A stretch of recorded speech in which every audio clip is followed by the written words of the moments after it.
All right. Looks like this is going to be episode 1 of the Deep State Chronicle. Just got done doing a bunch of homework, and I found what I can really only say is about the only biography for Chan Thomas on the internet, that being the author of the Adam and Eve story.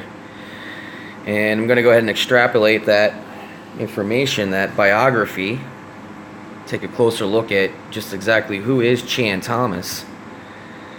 We're going to read probably only the second half of this article. I'll include a link for this below. That way I'm focusing specifically on the biographical aspect of Mr. Thomas. There's quite a lengthy flavor text in the beginning discussing the book and what it's about, which we'll get into anyway. So let's go ahead and get into this. A look at the Adam and Eve story and a biography of its elusive author, Chan Thomas. Go ahead and read this excerpt real quick. A research article pertaining to the enigmatic CIA redacted text, The Adam and Eve Story, detailing the many mysteries surrounding the book and its author, with an aim to introduce some kind of clarity and coherence to the historical narrative. I'm going to go ahead and, like I said, I was going to scroll down and get through the stuff about the book here.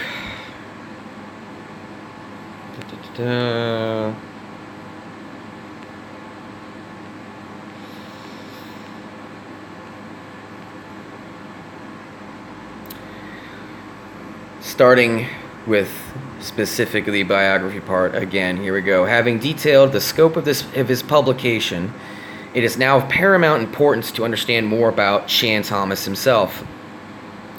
In Body 2, Thomas anecdotally informs the reader that he was in attendance at an all-boys school in Cheshire, Connecticut, then known as Roxbury, in 1936. The author sections of the two Adam and Eve publications offer very little information to build a clear picture from. We rejoin Thomas's life during his attendance at Dartmouth College and Columbia University, receiving a degree in electrical engineering in 1943. I want to go ahead and pause there. Electrical engineering, if I'm not mistaken, that was the field of study that Nikola Tesla was I don't know what level his degree was, probably a master or even a doctorate. But yeah, I want to say that because nothing's a coincidence in my world. Perhaps these two crossed paths at one point. Who knows? We'll need to do some more investigating to determine that. Anyhow, continue on. We are told that throughout the early 1960s, he accurately predicts seismic activity all over the world, and that he devoted 20 years of his life to the Adam and Eve story, spending 7 of those years on his retranslation of Genesis alone. That is the majority in the information given. Wider research is needed for a deeper understanding of this elusive figure. Looking at the 1941-1942 student directory for Columbia University, it can be confirmed that there was indeed a C.P. Thomas enrolled at the time our enigmatic author would have been. With fertile archival combing, a newspaper clipping from 1943 can be found that not only confirms his graduation in electrical engineering, but also lists his full name as Chauncey P. Thomas, as well as the name of his father and brother, both James A. Thomas. When searching for this family on Ancestry, even more can be detailed. Born in 1920 to the aforementioned James A. Thomas and his wife, Carolyn Giles Van Buren, Chan Powers Thomas married his wife, Eleanor Ruth Bone, in December 1948, and they had 4 children. During his career, Thomas himself informs us in Aftermath that he wrote a book on and taught natural childbirth for 43 years. He was awarded the Doctor of Divinity degree and was subsequently ordained as a non-sectarian minister. I guess that kind of confirms that he was in fact a doctor, although I don't know if this Doctor of Divinity thing is more of an honorary than official, but who knows. Anyway, He also claims to have taught 560 students a class on extrasensory perception at UCLA and has written a book on the subject of ESP, the title of which was Body 2, which was published in 1972, again by Emerson House. In fact, this publication is somehow even less present than Adam and Eve, with copies held at only 3 libraries in the world, one being the Library of Congress.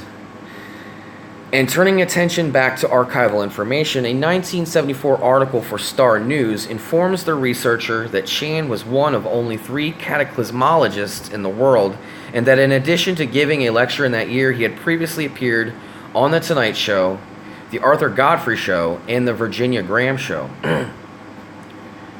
And as this article states, archival footage of these appearances has not yet surfaced. However, the Internet Movie Database confirms that in 1965, a Chan Thomas was indeed one of the listed guests.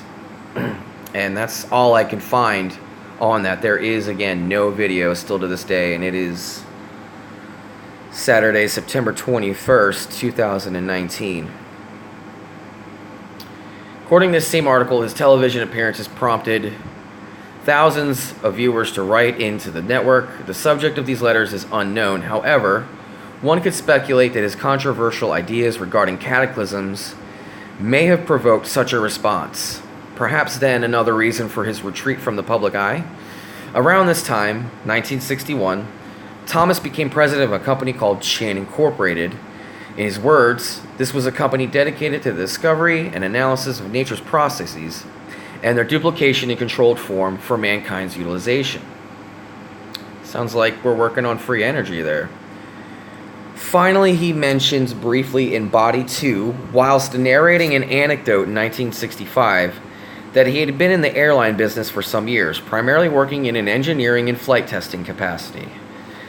In the October 2008 issue of MUFON, Mutual UFO Network, the journal, there is an entry by a Dr. Robert M. Wood that confirms and to a degree details Chan's role in the airline business.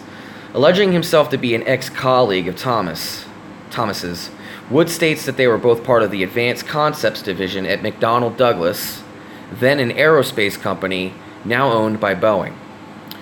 Wood states that he had become involved in work outside the paradigms of normal science, and that it was this perspective that caused him to be more accepting of the ridiculous claims of others. Get rid of that. Including one exceptionally innovative Chan Thomas.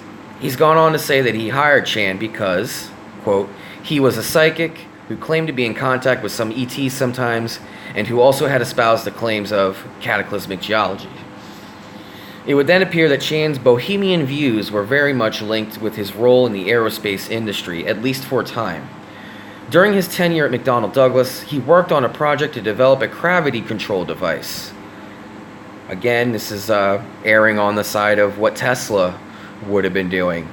I think the connection or the extrapolation of points to connect dots to suggesting that Mr. Thomas was in fact connected to Tesla in some way seems to be looking a little more profound at this point. Continuing on, a project that received some government funding, as well as relating to his claims in Aftermath regarding gravity. Wood reminisces over outlandish claims made by Chan, and while some of their colleagues were not accepting of his views, he nevertheless praises his tremendously innovative mind. This was yet another line of work for Chan that received a level of interest from one of the intelligence agencies. The agency goes unnamed, but it was a seemingly more harmonious relationship this time. It is certain that more information will surface about Thomas and his career as his story is perpetuated online. With 4 children and 12 grandchildren, there is even the potential for anecdotal evidence to appear in the future, giving historians a more intimate rendering of this puzzling yet fascinating figure. Whether or not there was some kind of conspiracy out there to cover up his works and scrub his name from history is up for debate. I disagree with that. The fact that this is basically the only biography I can find for Chan Thomas on the internet, and the links that this particular researcher had to go through to extrapolate the information to put this article together, makes me think that this person just didn't give themselves the credit they deserved, especially noting the fact that one of the books that they had to look for could only be found in 3 libraries nationally. I digress. It would seem that measures were taken to assess the potentially unnerving content of Adam and Eve. That much is certain. However, with the 93 republication of this article's focus text, it seems that any initial concerns abated as the years passed. Chan Powers Thomas is an engaging and compelling figure with some even more captivating ideas and a particularly beguiling story. A reading of his available works cannot be recommended enough. They're conversational, digestible, and informative, and without doubt will soon become staple reading for those interested in ancient civilizations and global cataclysms. While some of the content has been outlined here, no text could ever be expansive enough to adequately summarize his words so as not to justify a full reading. With the limited information available, a brief narrative has been given so as to provide a background reading to both Thomas's personal and professional life. And this is about the only one of 2 photographs that are available. All of him also is apparently him, Chan Thomas, circa 1967, from the MUFON article in that journal. I really wish this bottom piece would stop sliding in on me there. And here's a picture of apparently the late Chan Thomas from 1993. That's better.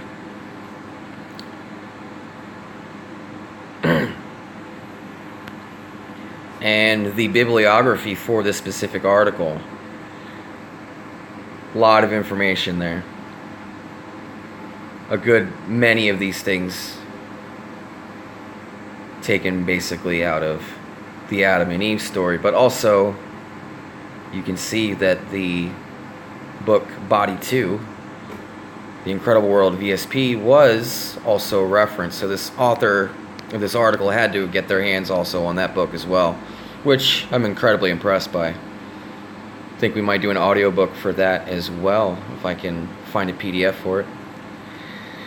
Alright, let's go back to the beginning of this article here, because I want to cover very briefly some information on the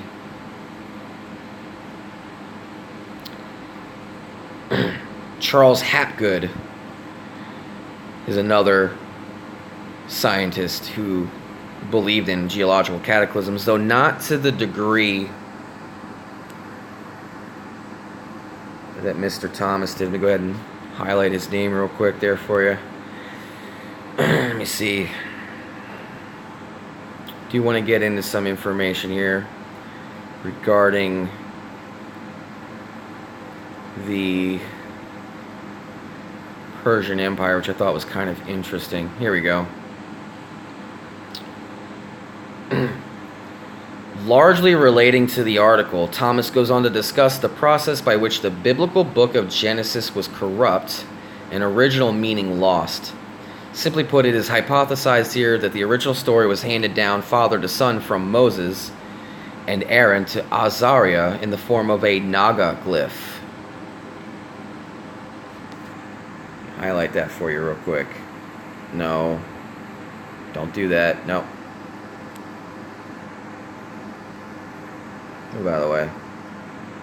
That right there. That is what interested me when I found this particular article. Because I was like, huh? What's a Naga glyph? Or Naga glyph, rather. Well, Naga, apparently, as I was researching this, talks about... It relates specifically to ancient Indian mythology. The Naga were the serpent people. They were the snake people that's mentioned all throughout the what is it, Bhagavad Gita and Mahabharata, the ancient Indian texts. Let me go ahead and finish this thought real quick before I go into the other stuff. Nebuchadnezzar apparently destroyed these records in the sack of Jerusalem 586 BC, after which the story was passed to Ezra orally, who dictated to 5 scribes following his commission to reestablish Hebrew law by Artaxerxes in 458 BC. All right, I'm going to stop that right there. Artaxerxes. Who the hell is that guy?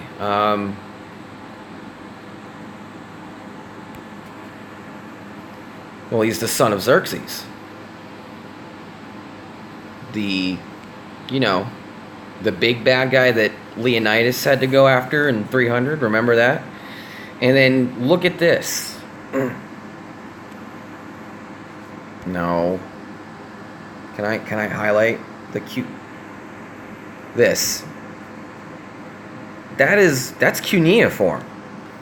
That's Babylonian. That's Sumerian. Okay, as if that wasn't weird enough.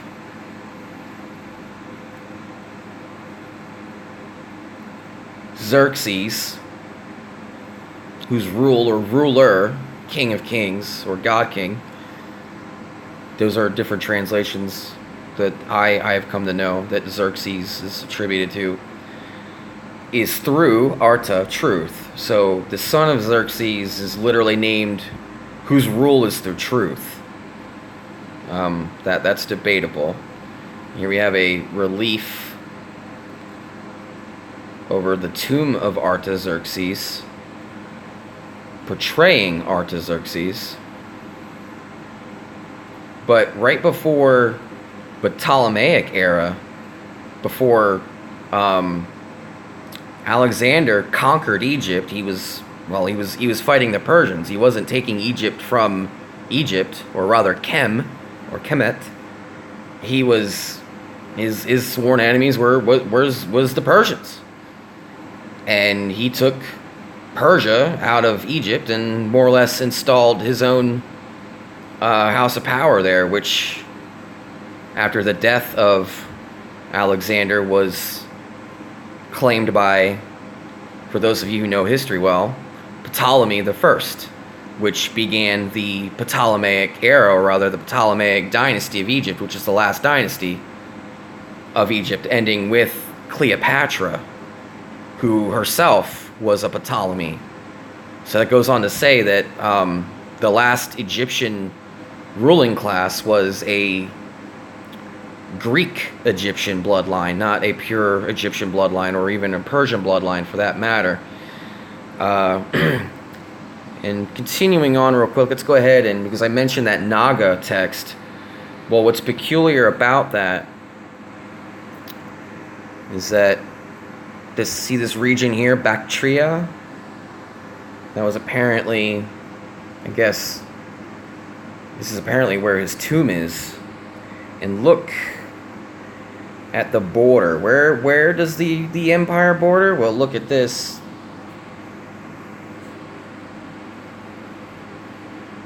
Next to where it says Parasanians, that plot of land that's not quite filled in by the green, right next to where it borders with India, which you can see all the way on the right there, even though the letters are covered with some of the rivers there that run through the map.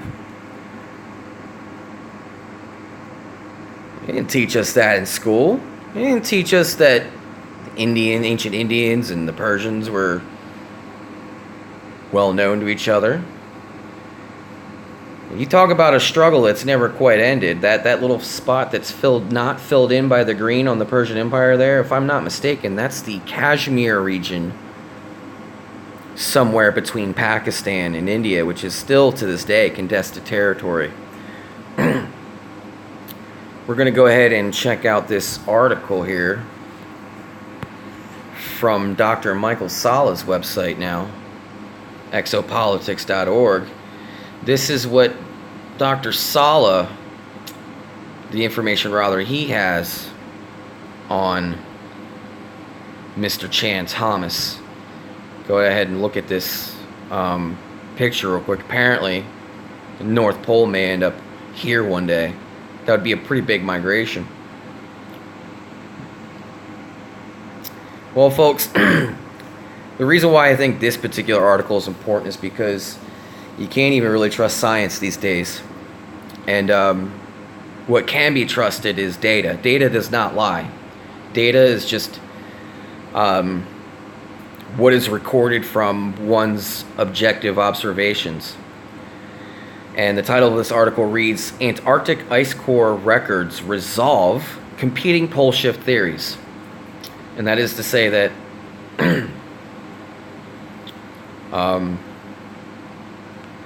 what's his name? Not Ben Davidson.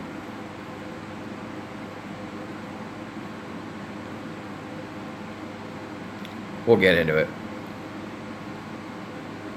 But apparently, Mr. Thomas's contemporary, Charles Hapgood, apparently Mr. Hapgood's theories were closer to the point. But as this article goes on to say at the very end here, even a 20-degree shift of the pole in one direction or another is extremely catastrophic. Blah, blah, blah. CIA the declassified CIA document called The Adam and Eve Story has generated much controversy over predictions of an upcoming pole shift, also known as crustal displacement, and catastrophic events that may sweep the planet in the not-distant future. The 57-page document is based on a book authored by Chan Thomas in 1963.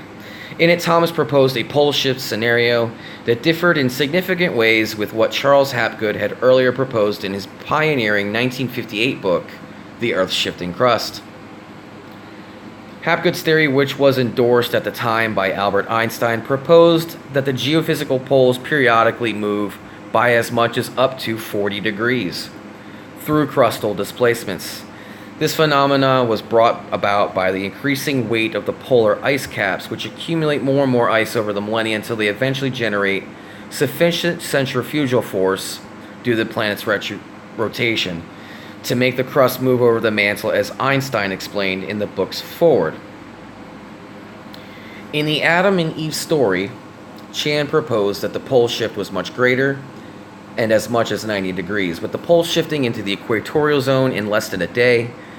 Chan has proposed the poles would flip back and forth in this way so that Antarctica would eventually return to the South Pole region, and the Arctic would do likewise. We're not going to read that part there because it's in the Adam and Eve Story, so we'll skip to the...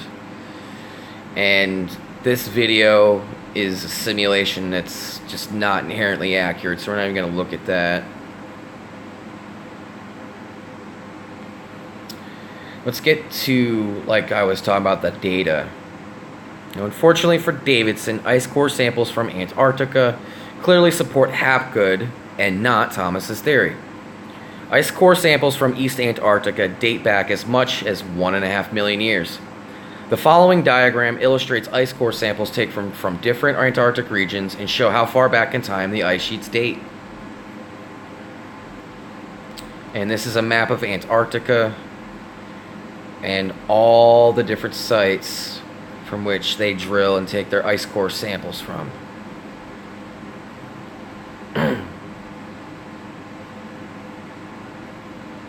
Now, the results from the ice core drill sites show that East Antarctica has been covered by ice for hundreds of thousands of years.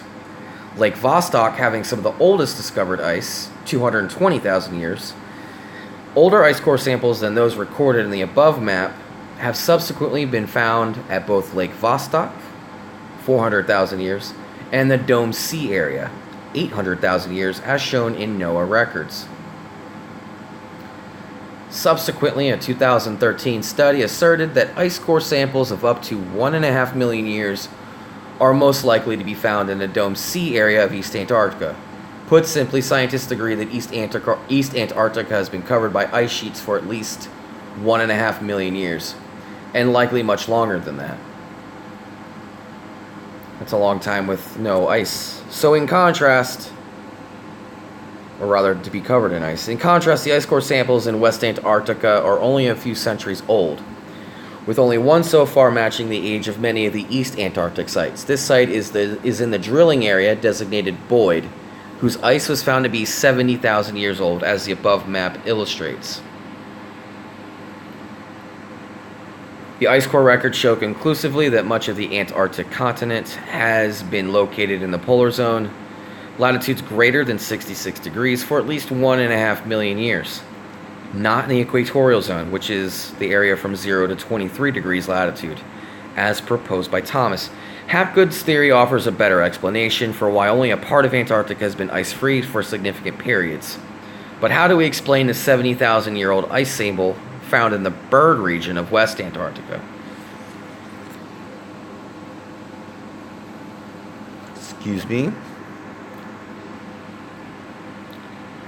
Let's go ahead and let's see. Well, I'm going to link this article at the bottom, but these diagrams do probably the best to discuss what's really going on here. That's the North Pole. That shows where basically the North Pole is speculated to have been at some point in the past, which is basically hanging out right over Alaska in Siberia there, where that land bridge was supposed to meet. So the North Magnetic Pole was apparently there at one point. And the South Pole would have been in the middle of open ocean just offshore there, which would, I guess, according to this article, have put the, as you're looking at the diagram, western portion of the continent in a temperate zone where there would have been less ice, and the ice would have fell or melted because it's a more temperate area outside of the polar region. And then the next diagram shows how we ended up with what we got today as far as the North Pole, which is still basically migrating east, and the South Pole, and it kind of moves over to the other side of Antarctica in this diagram.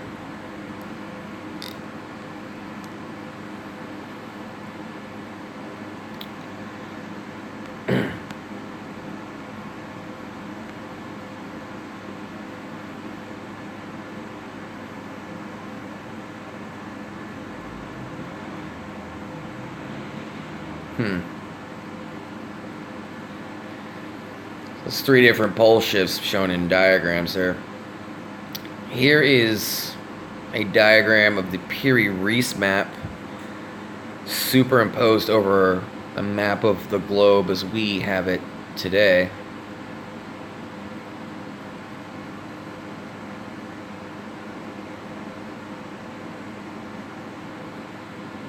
Which more or less speculates that the coastline of Antarctica was a part of that map.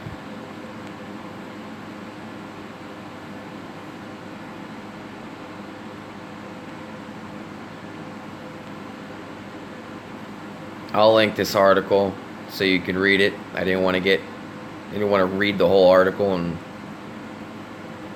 bore you guys to death. But I thought Michael Sala did a good job finding some information here to kind of put things into perspective. See where time are we at on the video here? 28 minutes. Alright, next video is going to be chapter 1 of the Adam and Eve story. Stay tuned. And if you'd like to see this information and receive more of it, do the dirty deed and smack that subscribe button. More to come, folks. Peace.